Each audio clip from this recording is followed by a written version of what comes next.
Guys, and welcome to the channel. Today I'm going to show you how you can send fax message from your OnePlus Nord CE 3 Lite.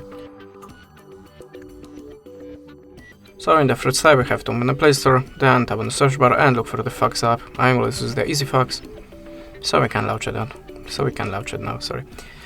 Okay, now add the permissions to the camera and decide that you want to get notifications. Add the permissions to the files and now click on the plus to choose source of your document. I'm gonna pick something from my gallery, like Baby Yoda, and now click import. Of course you can select more than one picture with no problem. Now you can add this a shape to the document, and if you're ready, click the arrow. Okay, now choose a filter for your photo to make it more visible for your receiver, and if you're ready, you can also add a signature, text, and graphic by these icons.